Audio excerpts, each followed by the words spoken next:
How you doing? Good. Yeah. Having a good time so far? Yeah, it helps when the audience seems to like the movie. That helps a lot. Just a little bit. Yeah. Screening sold out. Then Conversation, I think, sold in like 6 minutes. Is that right? Yeah, which is... yeah, it was packed. I guess obviously, this is a Western, and for most kids, when we're growing up, we play cowboys and play in that sort of world. Yeah. How much fun was it for you guys to be able to do that? And was it one of those moments where you thought, it's good to be an actor? Absolutely, yeah. I remember dressing up as a cowboy when I was a kid and stuff like that. Didn't your grandfather carve guns for you? And yeah, my granddad, he makes all kinds of stuff. He's a carpenter. He makes stuff out of wood. He's very talented, and we had a lot of fun. Yeah. I had a lot of fun, and putting the costume on for my character Weston, and riding horses and those landscapes. And the landscapes themselves, it's just it's amazing. And putting that costume on, a costume for me is quite a big part of whether I think what I've done with the character's going to work or not. So I quite like to try it on as soon as I can, because it might change something. I might go, I can't walk like that. I'm going to have to change that. I mean, before we started shooting, he was we're doing it, wearing his boots, getting used to them, getting used to riding with spurs, all those things. Walking with spurs. Even walking is a bit of a ching. Just get around. But no, it was wonderful. I mean, you've done a couple of westerns, so it's fun. It is fun. They don't make many anymore, so if you get a chance, it's good. Mm-hmm. And Viggo, in your career so far, you've got a bit of a history of getting injured in your movies. Did you manage to avoid it this time? Any broken toes, anything like that? I didn't avoid it, actually. I think on our second day of shooting up in Canada, I was directing. At that moment, it was towards the end of the day. We were trying to get a shot before the sunlight was completely gone. It was of the little girl wandering through the woods, actually skipping through the woods and singing. We didn't actually use it in the end, but it was really important to me at that moment to get that shot. And I was rushing, and I was trying to explain to the camera department what I wanted the shot to be quickly so that we could just get it. And I was running, and I fell and hit my finger against a rock, and it completely went out of joint and was sticking out the wrong way, and I sort of covered it up because I thought, if they see this, we're going to have to stop and we won't get the shot. So I just kind of yanked it, and I thought, it's either going to not work or it's going to work. And I went back into place, and they said, "You all right?" I go, yeah. And I was like, "Why are you holding your hand?" "Oh, it's cold. I don't know." And we finished the shot, and then the first AD, Marcella, she says, "What's going on?" I said, "No. Is it broken?" I said, I don't know. And so I put a couple of sticks and some tape around it, and then we had to travel to British Columbia and keep going. I found out later, there's another injury. In post-production, I was in Denmark editing the movie, and I was going out one night, it was winter, and I was on my bicycle, and I was just going to the store to get some food for my apartment, and then I came back, and I was on the stairs, and the light bulb was burned out, and I slipped, and they were metal stairs, and I fell, and I broke a couple bones in my elbow. I didn't know it at the time. I kept going to work, and I was saying, "Why are you holding your elbow?" I said, "It's just sore. I fell down. You should go get that checked." I said, "No, we don't have time. We have to, Eventually, my girlfriend came to visit, and she said, "What's going on?" She says, "You're going right now to the..." So she insisted and backed up the production manager of the post-production. So I went, and they said, "Yes, it's broken in 2 places, and your finger is also broken. I mean, that's healed." But it did I said, "Oh yeah, that was last October." Anyway, so no, I didn't avoid. See my elbow injury. Oh boy! Oh, what happened there? Smashed my skateboarding injury when I was about 14, 15. That looks and brutal. the joint dispersed into about 8 pieces. This bone snapped off. That must have been so painful. Shock, right? It was shock. I was like, "Oh, but no." Yeah. Just looking at your bone casually. It wasn't out. It was lucky, and the paramedics came and they said, "Oh, you'll be fine. Let's just get out." And they lifted me up to go. And my arm just went and 90 degrees, and they were like, the guy went, "Shit, go on." Oh, it's not okay at all. Catch him. And I was like, Yeah, 4.5 hour operation. Your body does fortunately go into shock. I was lucky I was young. Yeah. Could have lost my... and it healed quickly. Yeah. And Solly, Yes. your performance is great in Thank you. this. How did you become involved? Can you remember that moment you got the email or the phone call to be part of the project? Yeah, I do. I was... I think I was in Berlin at the time at the film festival. I had a TV show premiering there. They do some TV shows there as well. And this one evening I was out for dinner, and my agent calls me, and he says, "Hey man, have you heard of an actor called Viggo Mortensen?" I said, "I think so, yeah." And he said, "Well, he wants to give you a call on Monday." I think this was Friday. He said, "I want to give you a call on Monday to talk through this new script that he has. He thinks maybe there's a character for you." And I thought, "Oh, great, you know, it sounds amazing. Let's do it." And we had a phone call, and you explained that you had a script, and you sent it over to me, and you said, you know, if you hate it, then you can just tell me and move on. And I was like, okay, yeah, as if I'm going to say it. But yeah, I read the script, and I was surprised at the scale of the character. I thought, you know, maybe it would have been a part, me just walking in and saying a line or something. I don't know, day player. But no, it was the big bad. The bad guy. It was the bad guy, Yeah. and it was. I said, yeah, I loved it. I loved the script. The script in itself was fantastic just to read. You know? And Is it fun to play that sort of unhinged?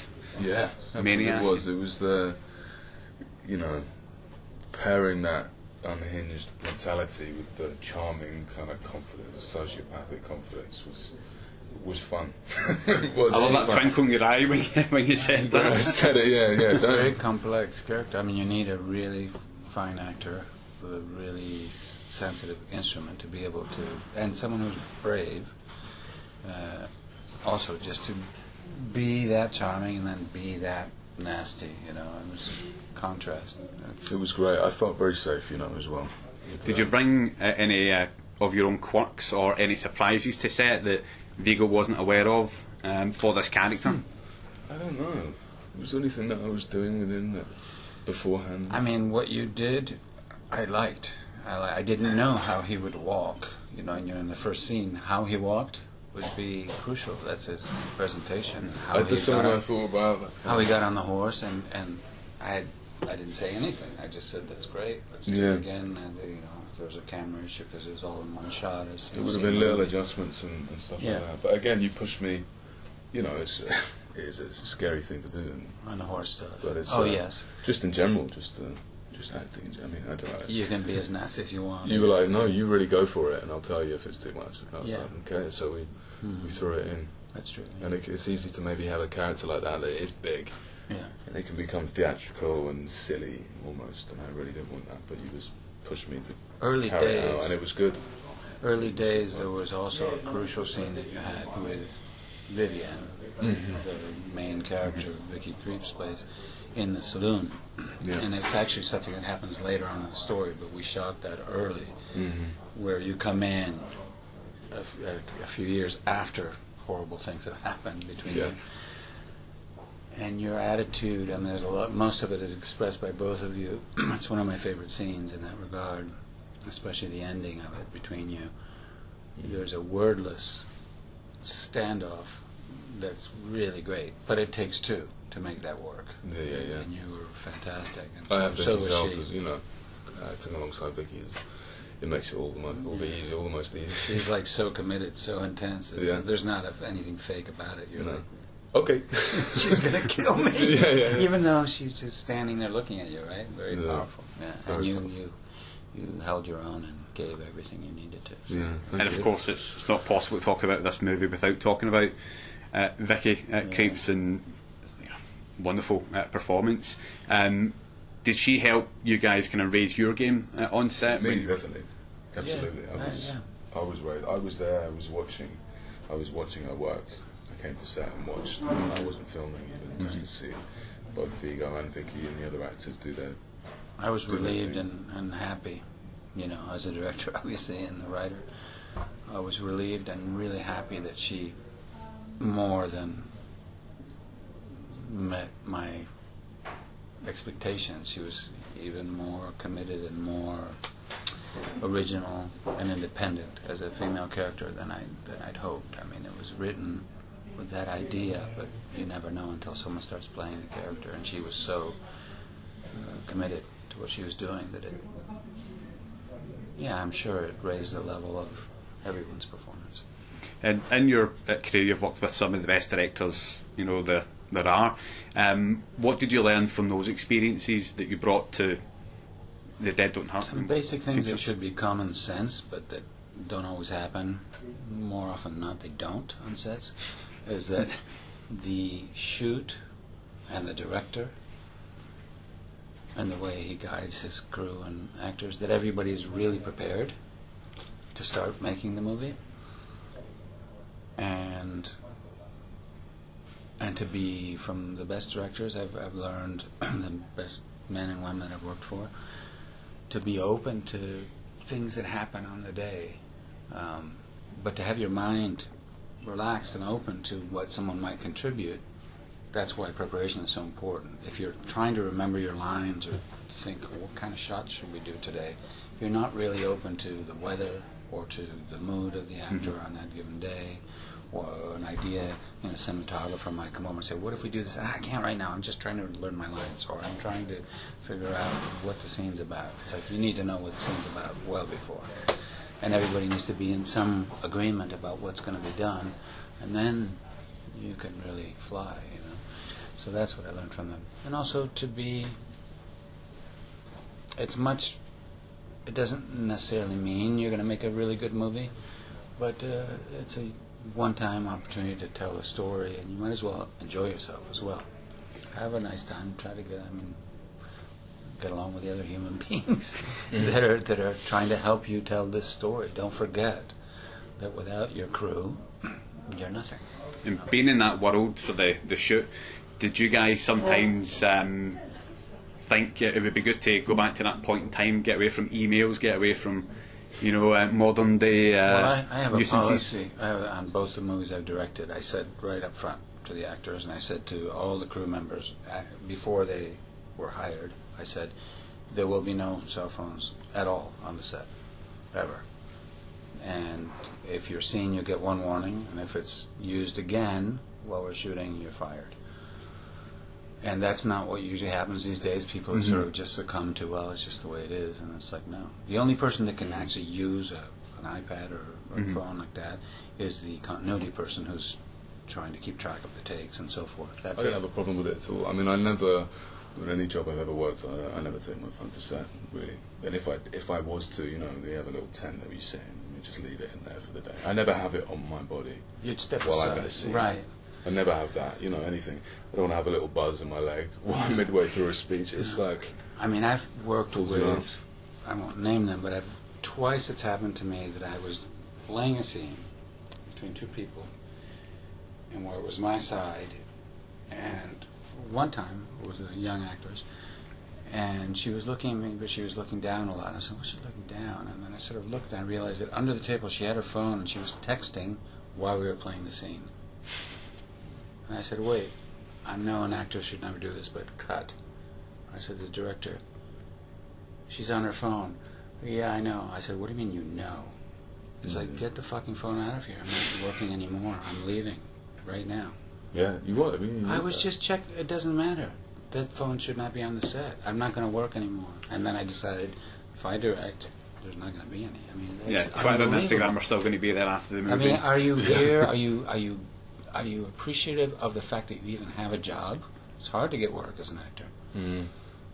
Are you trying to help people tell the story? Do you realize this is a collective effort? Or are you so clueless that you're actually using your phone while we're acting in a scene that's cameras rolling? It's unbelievable. Yeah, you want to be, you want to do what you'd want. You don't want to be how you would want someone else to be while you're acting opposite them, and you need someone to be fully in there with you in order to be able to do it properly. But it's very common these days, unfortunately, that between takes people whip it out and they're looking. And it used to be, before they existed, that in between takes you might be bored, You might read a book if it's a long wait for a setup, but generally you'd end up talking with the people you're acting with. Could be about anything, but just the fact that you're engaged, it's like you're keeping the motor going, so that when you do the next take, it's not like starting from scratch, from zero. There's a human relationship happening, whether it's great, mediocre, or even bad. There's interaction, and that goes into what you're doing. And it's, if you're on the phone, you're removing yourself from the place and time you're in. And I think it's sad, but also counterproductive. And people can do whatever they want. I don't care what they do in their own life, but if you're on the set, no. Yeah, I agree. Well, thank you so much for your time. I really appreciate it, and best of luck with Thank films you. release. Thanks so much, man. Ladies and gentlemen, you're watching Hey You Guys! Hey, you guys! Hey, you guys! Hey, that's what they all say. Hey, you guys! Hey, you guys!